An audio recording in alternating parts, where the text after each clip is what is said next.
Très bien, salut à tous, on se retrouve aujourd'hui pour parler de Classroom of the Elite. On va parler du teaser qui est sorti hier, mais un peu plus en détail. Voilà, donc je le dis d'ores et déjà, la vidéo va spoil. Si vous voulez pas vous faire spoil, passez cette vidéo. Allez regarder la vidéo où je parlais juste du teaser. Bon alors, il n'y a pas vraiment d'informations, je donne juste mon avis un peu sur ce teaser, sur les chara-design, sur ce qui va nous attendre en termes d'animation, etc. Mais en tout cas, vous avez zéro spoil, parce que voilà, je vous le dis d'ores et déjà, je ne peux pas vous donner d'informations parce que les personnages, on les connaît pas. On ne sait pas qui sont ces personnages, on ne sait pas si c'est des secondes, on ne sait pas si c'est des premières, on ne sait pas si c'est des terminales, on ne sait pas. Donc, je ne prends pas de risque, je ne vais pas spoiler les gens bêtement, je préfère que vous ayez la surprise. Voilà, donc, parce que j'ai vu quelques commentaires qui ne comprenaient pas et qui me disaient, oui, mais du coup, pourquoi tu as sorti la vidéo si au final tu ne parles pas de ce trailer? C'est que j'ai pas envie de vous spoiler les amis, et cette vidéo est faite pour ça.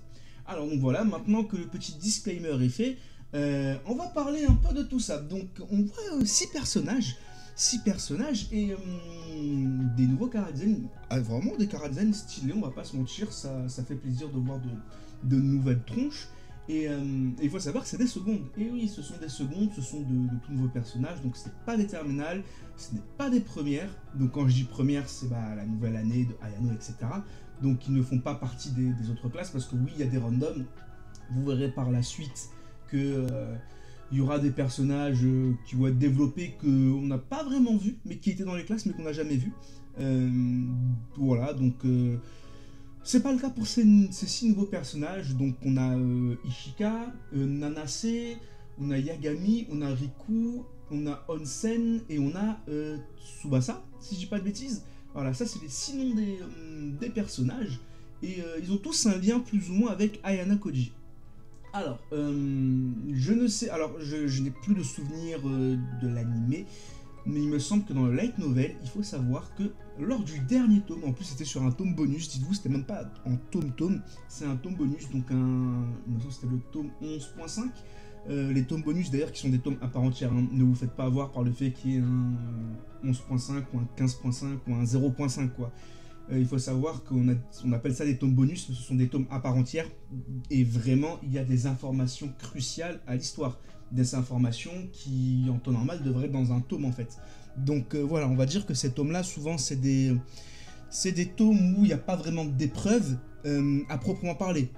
Chaque tome, on a une petite épreuve. Ah, il doit avoir une bonne note. Ah, il doit réussir ci. Ah, il doit réussir ça. Ou il se fait exclure. Dans les tomes .5, les tomes bonus, c'est des tomes où on les voit dans la vie de tous les jours. Vous voyez, ils sont là, ils se réveillent le matin. Le mec, il va aller manger ses petits miel pops. Il va aller, je sais pas, dans un centre commercial, il va capter un tel et un tel. Ouais, c'est... Voilà, c'est la vie de tous les jours de ces étudiants, en fait, tout simplement. Mais ça n'empêche que, c'est pas que pendant les cours qu'ils ont des interactions. Ils ont des interactions en dehors des cours, etc. Et comme je vous l'ai dit, on a des informations bien croustillantes. Et il faut savoir que dans le tome 11.5 de la première année, donc dans les derniers épisodes de la saison 3, il me semble, le principal dit clairement, le principal provisoire dit clairement à Ayano Koji, écoute Coco, en fait je vais t'envoyer des nouveaux élèves, et parmi ces nouveaux élèves, il va y avoir des élèves de la White Room. Donc on est là en mode, ouh, bizarre, tiens. Donc on suppose plus ou moins, enfin on suppose non, parce que vous êtes là, que voilà, vous voulez entre guillemets vous faire spoil, ou que vous en fichiez de vous faire spoil, c'est que parmi ces 6 élèves, il y a un élève de la White Room. Voilà, donc on est là en mode, tiens, donc quel élève est de la White Room en fait? Parce que globalement, là, c'est plus ou moins une menace pour Ayano Koji. Et oui, parce que, oui, il fait partie de la White Room, mais tous les élèves de la White Room, ils sont assez puissants, si je puis dire, même si c'est pas un manga de combat ou de puissance. Mais voilà, un élève de la White Room, il a des capacités bien plus supérieures à la norme en termes que ce soit physique, ou même en termes, surtout au niveau de éducatif dans le sens le lycée, quoi. Vous voyez, tout ce qui est apprentissage, etc., tout ce qui est notion de cours, etc., ils ont un niveau bien supérieur à là où ils sont actuellement. Et forcément, ça amène de la stratégie. Ayano est un excellent stratège. Forcément, c'est quelqu'un de la White Room. Il est dit que c'est l'un des meilleurs éléments, si ce n'est le meilleur élément de la White Room. On va pas se mentir, c'est le meilleur élément de la White Room. Mais le fait qu'on ait un autre élève de la White Room qui intègre le lycée de Ayano, ça devient vraiment intéressant. Parce que en fait, il va avoir une menace qui va planer tout au long de son année sur lui.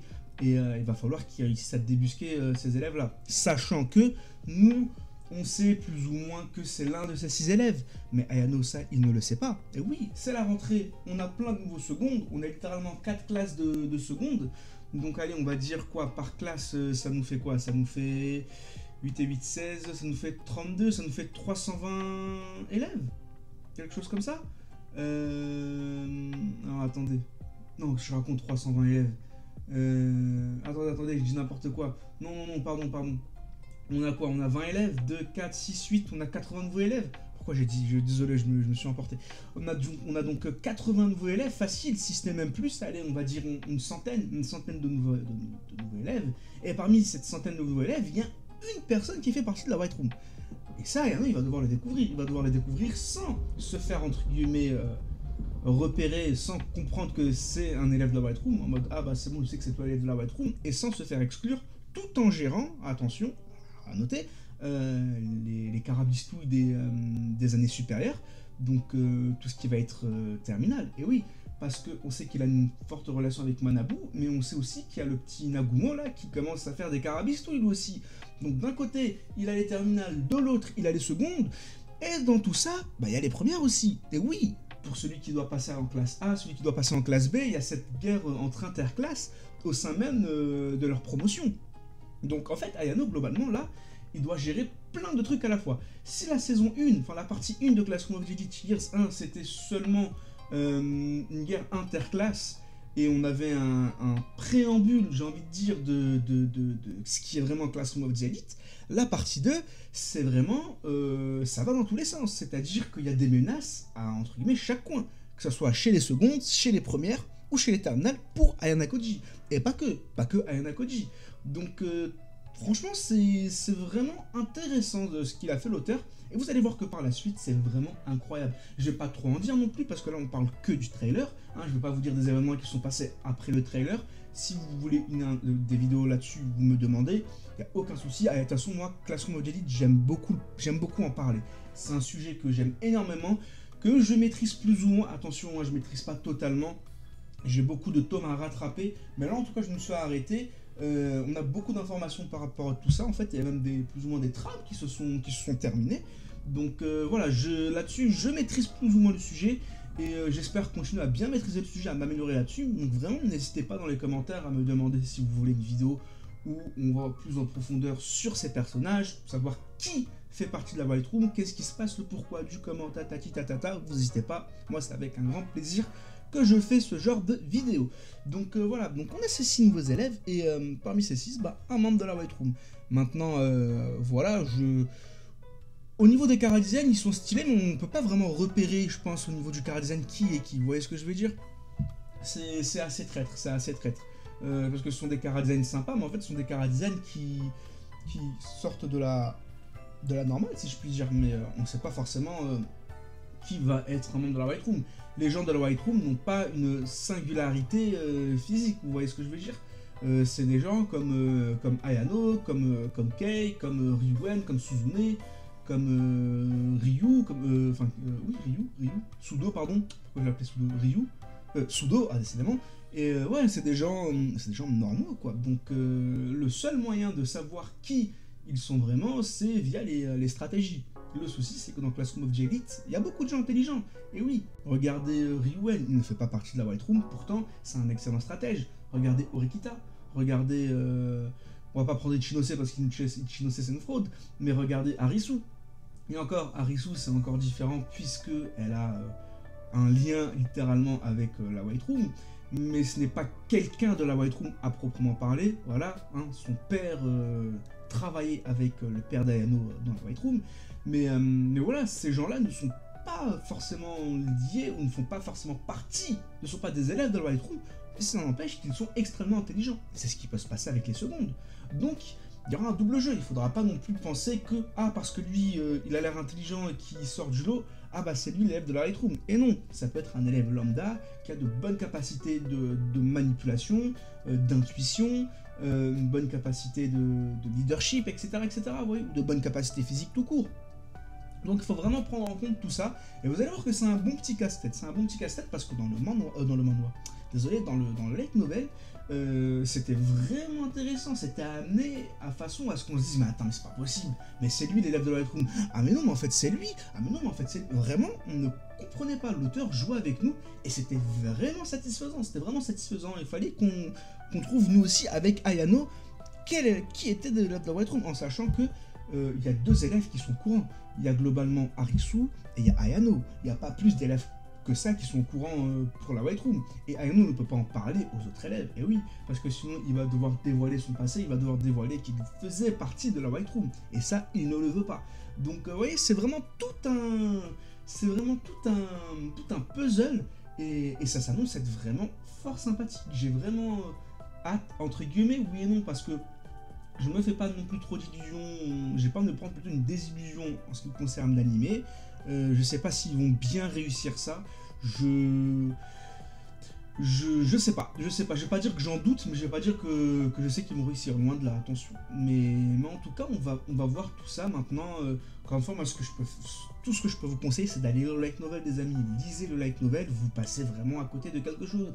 Pour ceux qui ne sont pas très lecture, il y a quelques images, mais c'est rare. Mais vous allez voir qu'en fait, la façon dont est écrit Classroom of the Elite, ça se lit normalement. Et croyez-moi que votre imagination fait le reste. Vraiment. Parce qu'au début, j'étais aussi assez sceptique pour Classroom of the Elite, à lire tout ça. Je me disais, mais attends, mais ça va être spécial, ça va être un roman, c'est pas... Et croyez-moi que la version française, en tout cas, la version française de J-Garden, font très bien les choses. Parce qu'en fait, quand un personnage parle, on sait directement qui est ce personnage. Et ça, je sais que souvent, ça en embête quelques-uns. Le fait de ne pas savoir qui parle. Notamment, j'ai un tome de Jujutsu Kaisen, un roman de Jujutsu Kaisen, où, par exemple, on n'a pas les noms des personnages qui parlent. On devine plus ou moins qui c'est, mais parfois, c'est assez compliqué. Et encore plus dans Classroom of the Elite. Donc, si c'est ce qui vous freine, ne vous en faites pas. Dans le light novel, on sait très bien qui parle. Et c'est une bonne chose. C'est une bonne chose, ça nous permet de vraiment... lire littéralement les conversations, en fait, comme si vous discutiez par message, je ne sais quoi, vous voyez ce que je veux dire. Donc vraiment, lisez le light novel, vous passez vraiment à côté de quelque chose. L'anime, c'est bien de le regarder, c'est toujours bien d'avoir deux sons de cloche. En tout cas, pour avoir les deux sons de cloche, il faut avoir littéralement deux sons de cloche, quoi. Donc lisez le light novel, les amis, vous passez vraiment à côté de quelque chose et vous n'allez pas être déçus, croyez-moi. Par contre, lisez pas le manga parce que le manga, en tout cas Years 1, lisez pas parce que c'est clownesque, on va dire, c'est clownesque et c'est pas forcément une bonne chose et révélateur de Classroom of the Elite. Voilà en ce qui concerne cette vidéo. Donc voilà, quand je vous l'ai dit, la vidéo elle a spoil, etc. Mais bon, je suis pas allé non plus loin que ça au niveau des spoils. Hein. Mais en tout cas, voilà, j'ai un peu expliqué ces personnages qui, entre guillemets, ils sont, pourquoi ils sont là. Et voilà, après si vous voulez d'autres vidéos pour encore plus aller en profondeur, pour savoir qui est le personnage infiltré, on va dire, etc.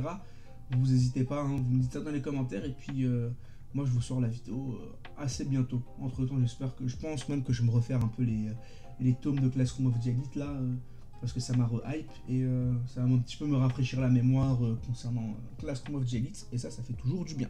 Voilà, donnez-moi votre avis dans les commentaires sur cette vidéo et puis moi je vous dis à la prochaine, bye bye.